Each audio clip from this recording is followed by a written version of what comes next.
नाजरीन अस्सलाम वालेकुम। इनसाइड न्यूज़ के नए प्रोग्राम के साथ मैं हूं इब्राहिम राजा और आज हम आपको बताएंगे कि इसराइल के मामले में वज़ीर आज़म इमरान खान को अरब खित्ते से क्या खुफिया पैगाम भेजा गया, 19 तारीख को क्या खौफनाक वाक़या पेश आया जिसका हालिया वाक़यात से गहरा ताल्लुक़ है और जनरल बाजवा के दौरे सऊदी अरब में कौन से 4 ताकतवर बैरूनी किरदार भी शामिल हो गए हैं। अगर आप इस खबर की तफसील जानना चाहते हैं और आने वाले दिनों में भी अहम मामलात से आगाह रहना चाहते हैं तो हमारे चैनल को सब्सक्राइब कीजिए। और अब बात करते हैं आज के मौजू पर, यानी इसराइल के मामले पर वज़ीर आज़म इमरान खान को क्या खुफिया पैगाम पहुंचाया गया और 19 तारीख को क्या खौफनाक वाक़या पेश आया जिसका हालिया वाक़यात से गहरा ताल्लुक़ है। लेकिन इससे पहले आपको इस मामले से जुड़ी कुछ खौफनाक किस्म की तफसीलात बताते हैं ताकि आपको ये पूरा मामला आसानी से समझ आ सके। तो सबसे पहले आपको बताएं कि इसराइली जो खुफिया एजेंसी है मोसाद,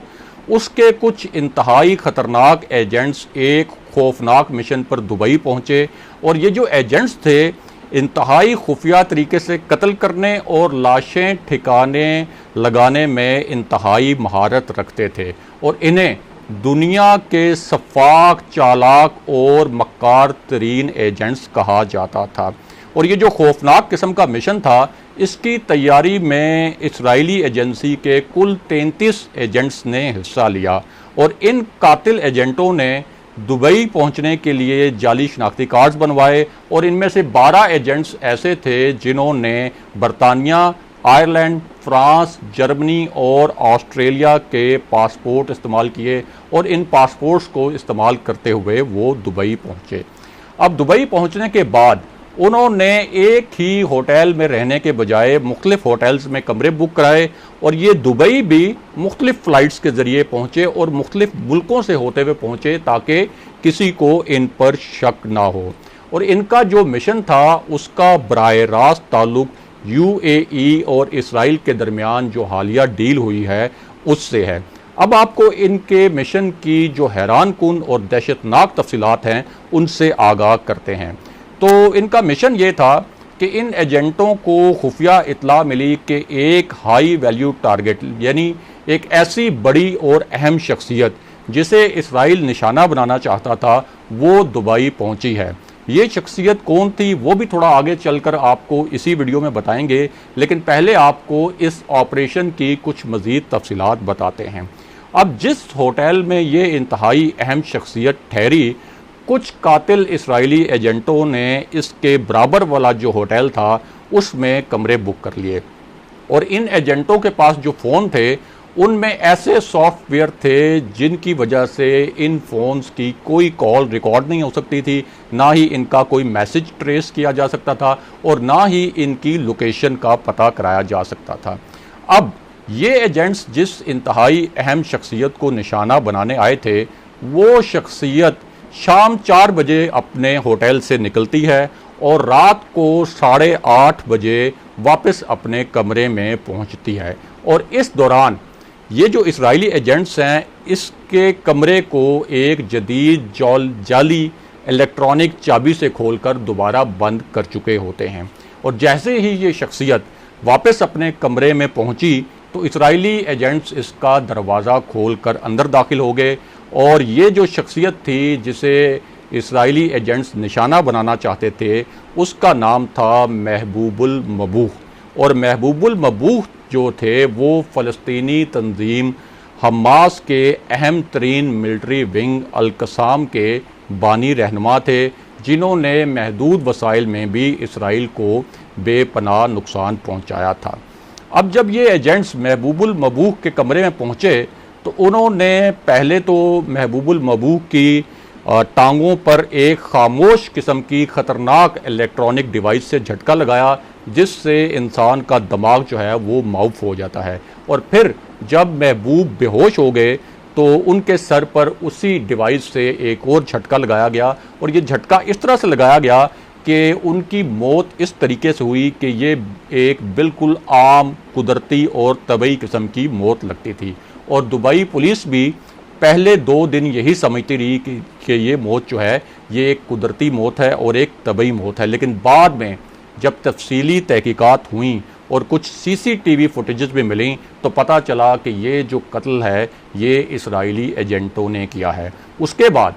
दुबई पुलिस ने इंटरपोल के ज़रिए इन एजेंटों के वारंट भी जारी किए। अब ये एजेंट गिरफ्तार तो नहीं हुए, लेकिन असल कहानी यहाँ से शुरू होती है और वो कहानी ये है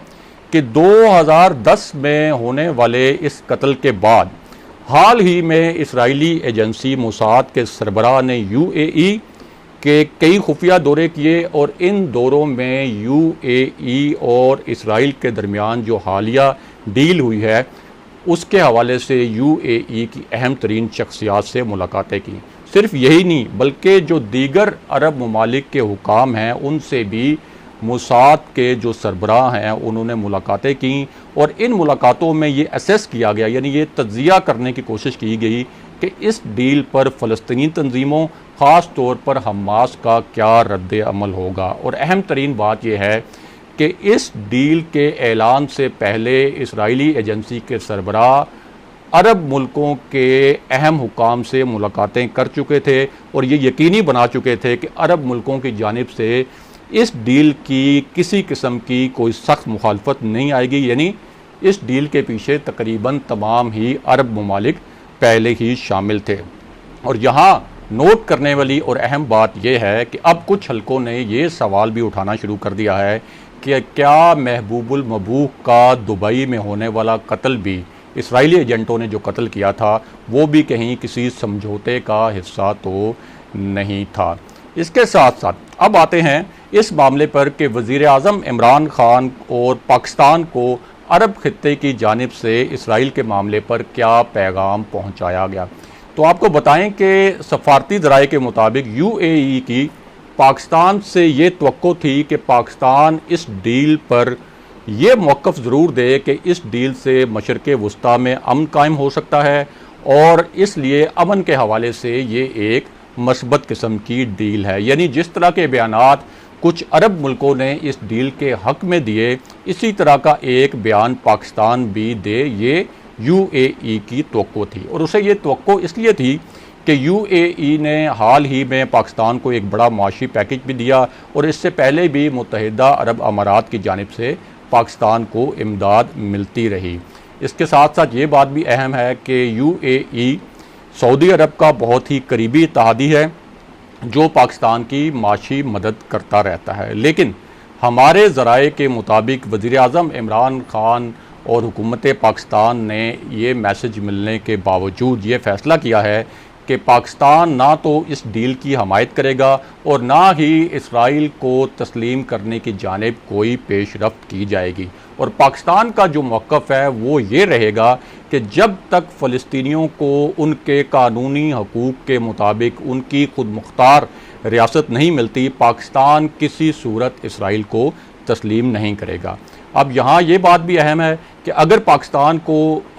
पाकिस्तान इसराइल को तस्लीम ना करे और सिर्फ यूएई और इसराइल की डील की हमायत भी कर दे तो तब भी अरब खित्ता पाकिस्तान को बेशुमार माली मराहत देने के लिए तैयार होगा। और अब बात करते हैं जनरल बाजवा और DGISI के दौरा सऊदी अरब पर। तो ये दौरा एक ऐसे वक्त पर हो रहा है जब सऊदी अरब के करीबी इत्तेहादी बहरीन ने खुलकर यूएई और इसराइल के दरमियान जो डील है उसकी हमायत कर दी है, जिसका मतलब है कि सऊदी अरब भी इस डील के पीछे है, क्योंकि यूएई भी एक ऐसा मुल्क है जो कि पूरी तरह सऊदी अरब के ज़ेरे असर है। इसके अलावा ओमान भी इस डील की हमायत कर चुका है और उर्दन और मिस्र तो पहले ही इसराइल के साथ इसी किस्म की डील्स कर चुके हैं। यानी अरब खित्ते के 4 ताकतवर किरदार जो हैं वो इस डील के हमायती हैं। दूसरी जानिब ईरान ने तो यूएई पर हमले तक की धमकी दी है और एक सरकारी अखबार ने ईरान की सरकारी पॉलिसी बयान करते हुए कहा है कि ईरानी मिसाइल 8 मिनट में यूएई पहुंचकर उसे तबाह कर सकते हैं। बहरहाल इस मामले में ईरान के अपने कुछ मखसूस किस्म के मफादात भी हैं। तो इस पूरी सूरत हाल में सऊदी क़यादत से पाकिस्तान की ये तवक्को होगी कि और ये हो सकता है मुतालबा भी हो सऊदी क़यादत का पाकिस्तान से कि पाकिस्तान कम से कम इस डील के हक़ में बयान दे और इस मामले पर जो तुर्की का मौक़िफ़ है उसके साथ पाकिस्तान जो है वो खड़ा ना हो। लेकिन हमारी जो अस्करी क़यादत का ये जो दौरा है सऊदी अरब का, उसका मरकज़ी जो नुक्ता है वो पाक सऊदिया